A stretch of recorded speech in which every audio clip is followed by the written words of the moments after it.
The call did not come from Washington. It did not come from Paris. It came from Beijing, and the voice on the line trembled.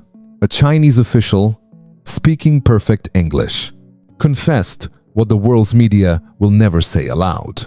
President Traoré, your ties with African Americans are scaring those who invested in Africa's future. Scaring, no panicking, because the empire that poured $200 billion into African loans now fears something far more powerful than money: black unity. For decades, they built roads, ports, and factories, not as gifts, but as chains. They said, Africans consume, but cannot innovate. They believed dependency was our destiny. But tonight, that lie is cracking. 50 million African Americans with $1.6 trillion in their hands are looking homeward, not as beggars, not as guests, as builders, as family. China thought they owned Africa's future. Now they fear Africa has remembered her children. The night was silent until the phone rang. Not Washington, not Paris, not London, Beijing. 47 minutes that exposed a truth no headline dared to print. On the line, a senior Chinese official spoke flawless English, but I could hear the cracks in his voice. Fear disguised as diplomacy. President Traoré, he said, your partnerships with African Americans are creating concern. Investors are worried. Concern. What he meant was panic. For 2 decades, while America looked away and Europe clung to colonial shadows, China slipped into Africa as a savior. They paved roads, built railways, financed ports, all dressed in the language of friendship. But every brick carried a price. Every loan came with a chain. Chinese companies demanded control. Chinese workers took the jobs. The Chinese technology became the only option. It was not partnership. It was quiet conquest. I had once believed their promises. Many of us did. But that night, listening to the tremor, in his words, I understood the truth. China feared not our weakness, but our awakening. They feared the one force they could not buy: silence or manipulate the reunion of Africa with her children abroad. Let me tell you what opened my eyes. 5 years ago in Accra, Ghana, during a security conference, I overheard 2 Chinese officials speaking in Mandarin. They thought no one could understand, but my military training had given me enough. One complained about Africa's demands for technology transfer. The other laughed and replied, Africans are excellent at consuming, terrible at innovating. They will always need us. Keep them dependent. Those words burned like fire in my chest. They did not see partners. They saw pawns. They did not see a continent of 1.3 billion minds. They saw a market to be captured, resources to be stripped, futures to be mortgaged. China called it the Belt and Road Initiative. But what I heard in that close conversation was the Debt and Control Initiative, a system designed not to lift Africa, but to bind it. Give the loans, build the roads, take the ports when the bills cannot be paid. They had studied colonial history well, only this time the chains were not made of iron, but of contracts, clauses, and interest rates. Yet, what they never calculated was us, 50 million African Americans, carrying $1.6 trillion of annual purchasing power, centuries of innovation, and a memory that no whip or law could erase. China believed Africa would always look outward for saviors. They never imagined that our own family across the Atlantic would look back home and say, "We remember, we are coming." And so the panic began. The official on the line tried to hide it behind polite words. We support African progress, but diaspora involvement may disrupt carefully planned strategies. Carefully planned.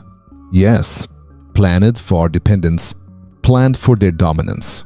But what terrified them most was the sight of African Americans, not as tourists or donors, but as co-builders, engineers, setting up networks more secure than Chinese systems, doctors, creating medical programs without foreign strings, investors prioritizing African soil over Wall Street or Shanghai. That is why the call came, not to warn me, not to negotiate, but to plead. For the first time in decades, the empire of debt felt its grip slipping. Brothers, sisters, understand this. The battle is no longer about weapons or speeches. It is about who writes the blueprint of tomorrow. For too long, others drew Africa's maps, wrote Africa's policies, dictated Africa's future. But the moment diaspora hands touch African soil, that monopoly breaks. And the fear in Beijing's voice was proof China is not afraid of Africa staying poor. Poverty feeds their control. What keeps them awake at night is Africa learning to build without them. Africa and her children reunited, daring to imagine a continent no longer chained. And so I ask you, if those who invested billions in our dependency are now trembling, what does that say about the power we hold? 6 months before that midnight call, another event sent shockwaves through Beijing's Africa policy circles. For 3 years, a Chinese state-owned giant had been grooming West African leaders with dinners, feasibility studies, glossy presentations. Their prize, a $1 billion contract to wire the region with Chinese-built telecommunications systems. The deal looked finished, a signature waiting on paper.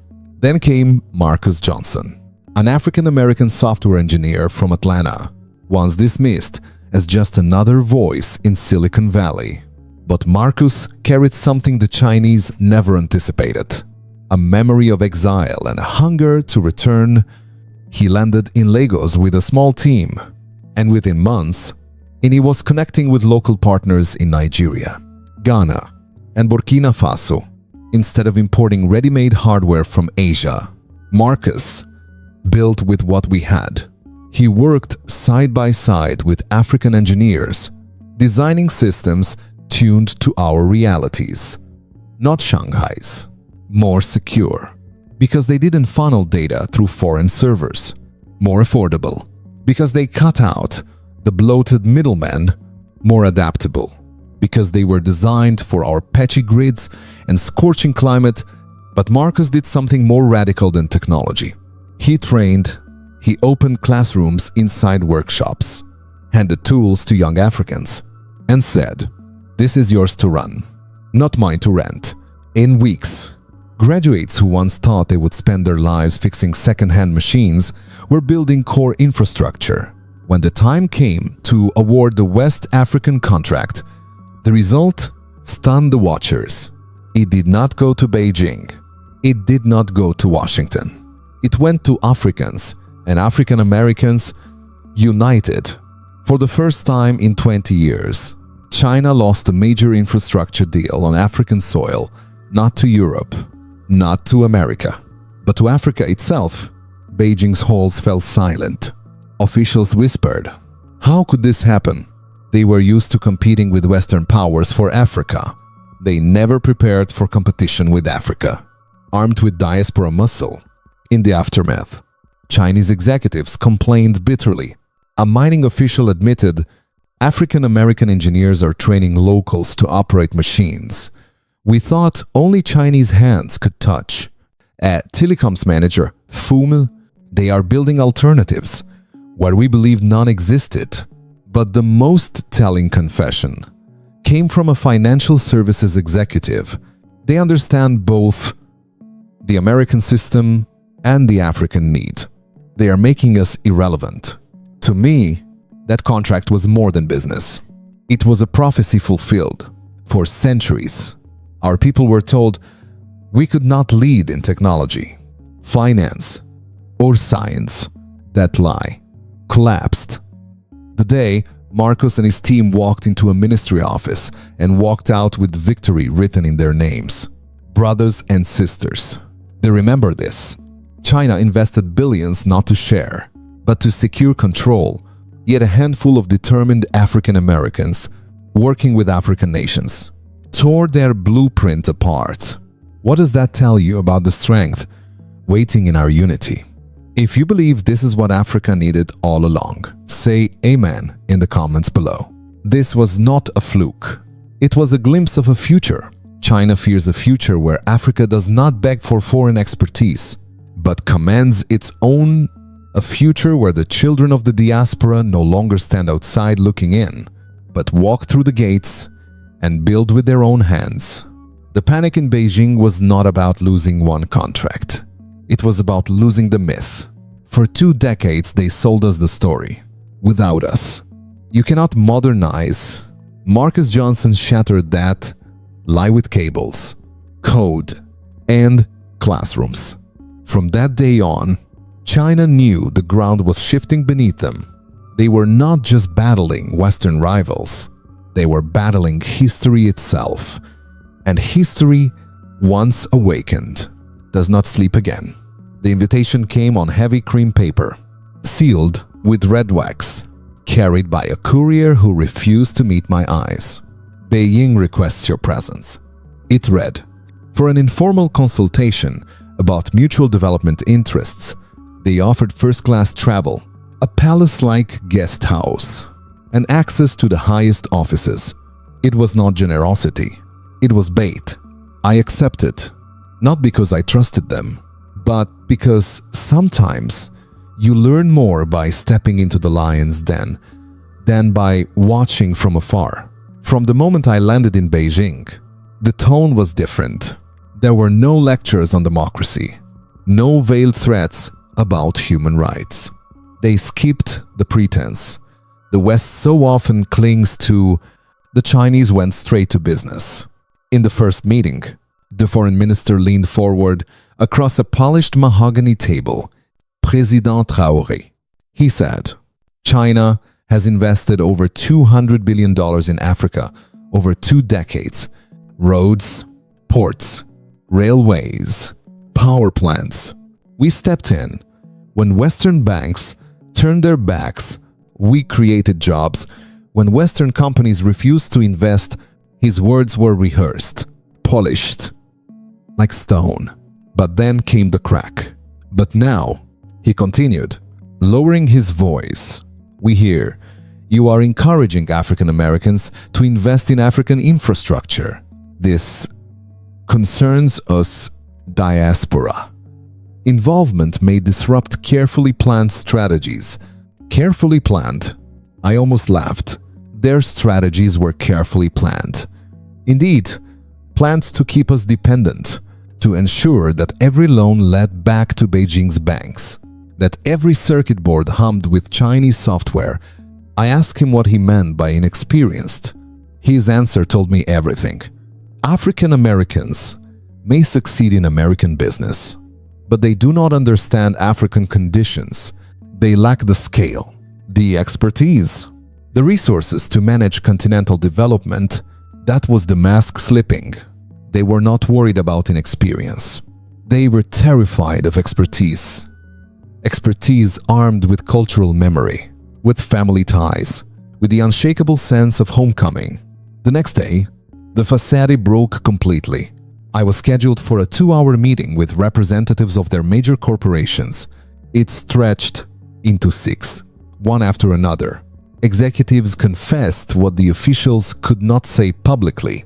A mining director admitted, African American engineers are training local workers to operate machines we insisted only Chinese technicians could handle. Soon, they will not need us.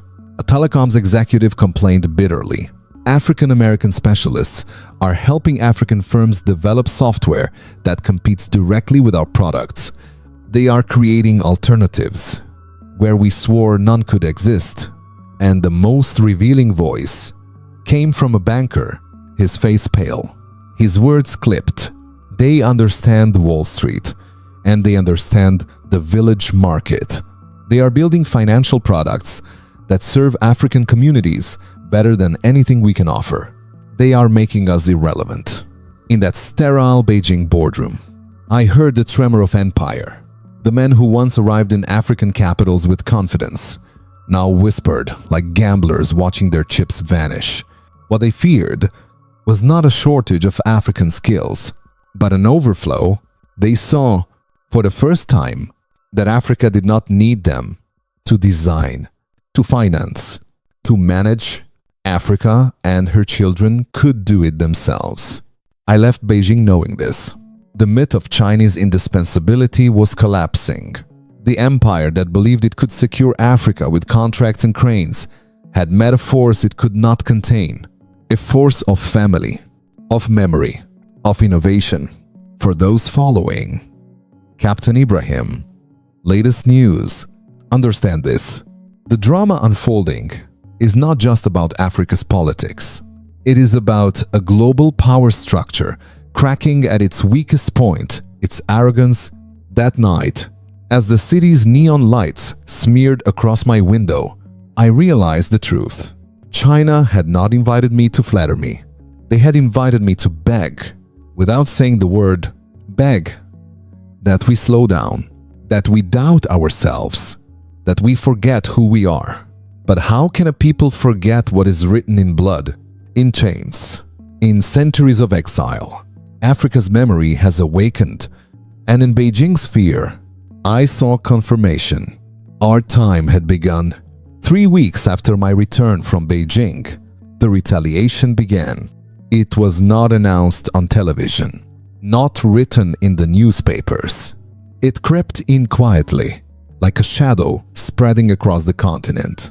Projects that had once moved smoothly under Chinese funding suddenly stalled. Payments under review. Shipments of critical materials delayed without explanation. In capital after capital, ministers whispered the same story. Beijing was pulling the strings tighter. Loans that had been promised with a smile were now frozen behind closed doors. Chinese companies withdrew from joint ventures with African firms, but only those that welcomed African-American partners. The pattern was too precise to ignore, and then came the trade agreements. Countries that deepened their ties with diaspora. Investors found their Chinese trade terms rewritten overnight, more restrictive, more expensive, more punishing. The message was crystal clear. Africa could have Chinese dependency or African-American partnership, not both. For some leaders, the pressure was suffocating. Decades of habit taught them to bend when giants leaned too hard, but this time was different. Because this time, the diaspora stood with us. Instead of retreating, African-American investors dug in. They realized they were not just signing business deals, they were stepping into a war for Africa's future. We thought we were installing solar panels. DRT, Kesha Williams, told me, now we know we are dismantling chains. Her renewable energy projects in rural villages were no longer just about electricity. They were about independence. Every panel planted in the soil was a declaration. Africa will not kneel. And so, out of pressure, something remarkable was born. The African Diaspora Development Network. It began as conversations. Engineers in Accra emailing lawyers in New York. Doctors in Dakar, exchanging notes with surgeons in Atlanta. But in 3 months, it became a living system. 23 African nations linked their diaspora partners into one coordinated network. Communication channels, shared resources, joint strategies, no longer scattered sparks. A single fire. I watched as African-American professionals, once hesitant, began to see Africa not as a side project, but as their main stage. Investors who had spread their capital thin across the globe suddenly declared Africa first. Institutions that once treated Africa as charity now treated it as destiny. And with every connection, Chinese pressure lost its sting. Because you cannot intimidate a family that has already endured centuries of exile and chains. You cannot frighten a people who have discovered their own power. Beijing had underestimated something vital. Pressure does not always break bonds. Sometimes it welds them together. This was the latest chapter in Burkina Faso, latest news and across the continent. Africa and her diaspora forging unity under fire, not with speeches, not with slogans, but with contracts, classrooms, clinics, and cables. The Chinese called it economic strategy. We called it survival. They tried to divide us, but instead, they gave us reason to unite. They tried to starve us, but instead, they fed our determination. Brothers and sisters, history rarely moves in silence. Yet, these quiet months of cancelled deals and frozen loans may one day be remembered as the spark, the moment when Africa and her children decided we would never again accept chains disguised as partnerships. What China intended as punishment became our proving ground. And out of that fire, we did not emerge weaker. We emerged as a network, a family, a force. Beijing did not surrender easily. The moment the African Diaspora Development Network began linking nations and professionals, Chinese officials scrambled to respond. New contracts appeared overnight, stamped with gilded seals. Banks that once demanded high interest suddenly offered softer terms. Corporations that had refused technology transfer for years now promised to share their blueprints.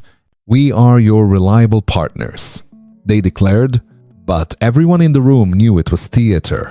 For 2 decades, China had dictated the terms of Africa's modernization.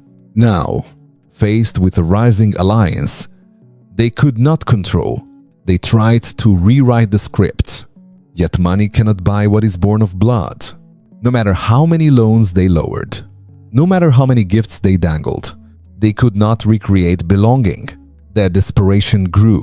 Emissaries slipped quietly into African capitals with private offers, turned down diaspora investment. "And we will reward you with special treatment," they whispered. Others targeted African American entrepreneurs directly, inviting them to Shanghai or Beijing with promises of wealth if they reduced their African commitments. But most diaspora leaders saw through the game. As one investor from Chicago told me, "Why should I strengthen their empire when I can help rebuild my own motherland?" When bribes failed, imitation followed. Chinese companies began hiring African Americans as consultants, parading them in boardrooms to suggest cultural connection.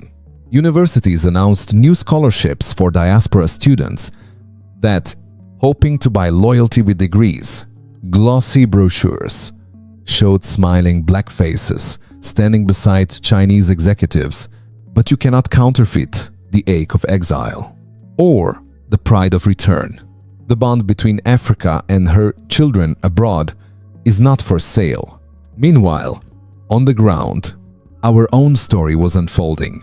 In Dakar, a renewable energy grid designed by diaspora engineers powered entire districts, breaking dependence on imported fuel. In Accra, African-American professors joined local scholars to launch research programs that challenged Western journals. In Abidjan, young entrepreneurs used diaspora capital to build factories that exported finished goods, not just raw cocoa, but chocolate, stamped with African brands, sold across diaspora markets in New York and London. These were not isolated victories. They were signs of a seismic shift. China once assumed Africa would always depend on outside powers to innovate, manage, and lead. Yet here was proof that Africa could stand with her own family. African Americans brought not only skills from Silicon Valley or Wall Street, but also networks, capital, and a fierce determination to prove that Black excellence could no longer be denied. For the first time in living memory, A new gravitational center was forming, a global black economic power block, stretching across oceans, rooted in shared history, not an imitation of Europe or Asia, but a living defiance of every empire that told us we were destined to remain suppliers of raw goods and consumers of foreign technology. In every meeting with Chinese officials, I saw disbelief give way to unease.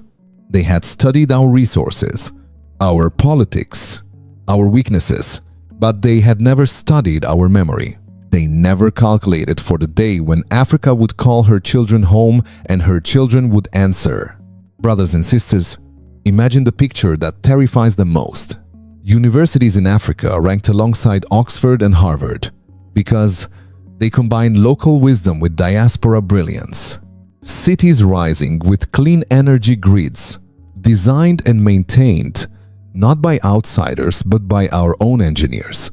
Trade routes buzzing with African companies exporting not just minerals but finished technology and products. Carried on ships we built and owned. African American institutions prioritizing Africa as the first destination of their investments. Not a side charity, but a strategic future. This is the vision. China hoped to block. This is the reason their voices trembled in that midnight phone call. They poured $200 billion into Africa to prevent this very scenario. Yet here it is, unfolding before their eyes. And here lies the truth. Strategy bends when pressure mounts. Family endures. China can offer cheaper loans, flash brighter promises, even mimic our partnerships. But they cannot create the sense of homecoming that drives diaspora hands to build. They cannot forge the pride that comes when Africans and African Americans lock arms and declare, "We will no longer beg. We will lead." This is not fantasy. It is happening now. And every move Beijing makes to slow it down only accelerates our resolve. The age of dependency is closing. The age of unity is beginning. China thought they could write Africa's future in contracts and interest rates. But their trembling voices, their desperate offers, their failed imitations, all of it proves one truth. The tide has turned. For the first time in centuries, Africa is not waiting for permission. Africa is choosing her own destiny. And her children abroad are answering the call. This is not just economics. It is identity. It is dignity. It is the promise our ancestors whispered through chains and cotton fields. One day, scattered hands will reunite, and when they do, no empire can contain them. Today, the headlines may call it Burkina Faso, latest news, but beneath the ink and broadcasts lies something bigger. It is not about one country or one leader. It is about a people rediscovering their strength, refusing to bend their necks. It is about a future where black unity is no longer theory, but power in motion to those searching for. Captain Ibrahim, latest news. Know this. The real news is not a single man, but a movement, a network of families, investors, builders, healers, dreamers. We are proving that when Africans and African Americans unite, we are too powerful to pressure, too rooted to erase. So I ask you, brothers and sisters, do you believe Africa and her children abroad can rise together? What role do you see for yourself in this vision? Leave your voice below. Say Africa rise. Say Africa new. Say Africa can do it. Because this story is not finished until you add your chapter. If this story moved something in your chest, don't scroll past, like, share, speak, subscribe, because they hid our history long enough. Now it is time we speak our future out loud. Thank you for being here. We'll see you in the next story. The kind they still don't want you to hear.